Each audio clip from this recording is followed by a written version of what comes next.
حضرت بریدہ روایت کرتے ہیں قال رسول اللہ صلی اللہ علیہ وسلم کنت نہیتکم عن زیارت القبور فزوروها. یہ روایت مسلم شریف کتاب الجنائز میں نقل کی گئی، سنن ابو داؤد میں بھی اس روایت کو نقل کیا گیا، سنن نسائی میں بھی اس روایت کو نقل کیا گیا. حضور شاہ فرماتے ہیں کہ میں تمہیں زیارت قبور سے منع کیا کرتا تھا، اب میں تم کو زیارت قبر کا حکم دیتا ہوں کہ اب تم جو ہے وہ زیارت قبر کیا کرو.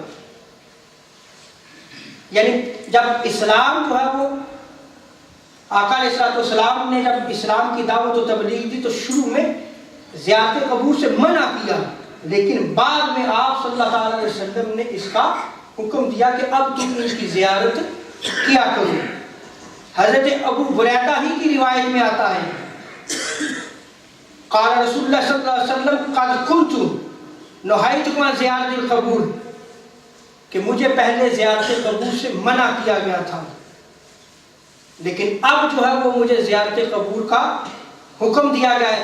فقد آذن لمحمد فی زیارت قبر امہ، کہ اب مجھے جو ہے وہ اپنی والدہ کی قبر کی زیارت کا حکم دیا گیا ہے، اذن دیا گیا. فزوروها، سو تم بھی جو ہے وہ زیارت قبور کیا کرو. فإنها تذکر الآخرہ، اس لیے کہ جب تم قبروں کی زیارت کرو گے تو تمہیں یہ آخرت کی یاد دلائے گا.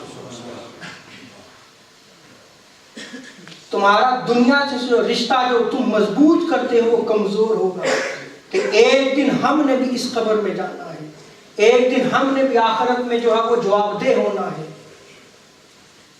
ایک دن ہم سے بھی اس قبر میں سوالات ہوں گے اور آخرت میں جو ہے وہ ہم سے سوال ہوں گے. پھر بندہ جو ہے وہ آخرت کی تیاری کرتا ہے. اس روایت کو امام ترمذی نے بھی نقل کیا ہے اور ابن ابی شیبہ میں بھی اس روایت کو نقل کیا گیا. اب دیکھیے گا امام ترمذی کیا فرماتے ہیں. امام ترمذی فرماتے ہیں وقال ترمذی حدیث بریدہ حدیث حسن صحیح، کہ یہ حدیث حسن صحیح ہے. عظیم محدث ہے امام ترمذی. فرماتے ہیں والعمل علی ھذا عند اہل العلم، کہ جو اہل علم ہیں وہ زیارت قبور کرتے ہیں، ان کا اس پر عمل ہے، ان کا اس پر عمل ہے. یہ کون نقل کر رہا ہے؟ امام ترمذی نقل کر رہے ہیں. اب وہ خود ساختہ تعبیر دیکھیں جہاں جو ہے وہ اسی کو بدعت و شرک اور ناجائز کہا جاتا ہے.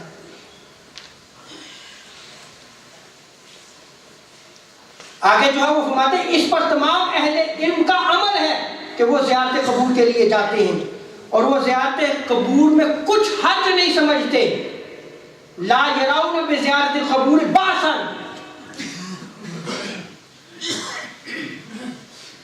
اور آگے فرماتے ہیں وہ قول ابن مبارک والشافعی واحمد واسحاق، فرماتے ہیں کہ یہی امام ابن مبارک کا قول ہے، یہی امام شافعی کا قول ہے، یہی امام احمد بن حنبل کا قول ہے اور یہی امام اسحاق کا قول ہے اور ان کا اس پر عمل ہے.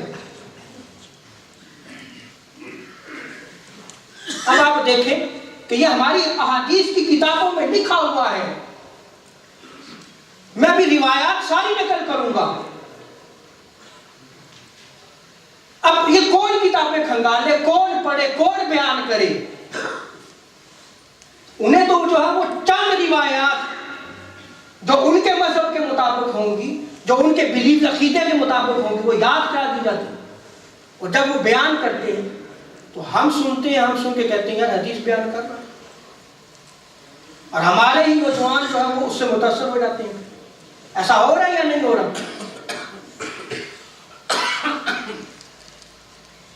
جس چیز کو تاجدار کائنات صلی اللہ علیہ وسلم نے بیان کیا کہ میں پہلے تمہیں زیارت قبور سے منع کرتا تھا، اب میں جو ہے وہ تمہیں حکم دیتا ہوں کہ تم زیارت قبور کے لیے جایا کرو.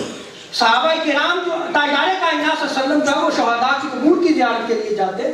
صحابہ کرام نے حضور کی سنت کو زندہ رکھا، تابعین اسلاف نے امت نے جو ہے وہ اس کو بیان کیا، محدثین نے اس عمل کو بیان کیا اور وہ اس میں جو ہے وہ اس کو ناجائز نہیں کہتے.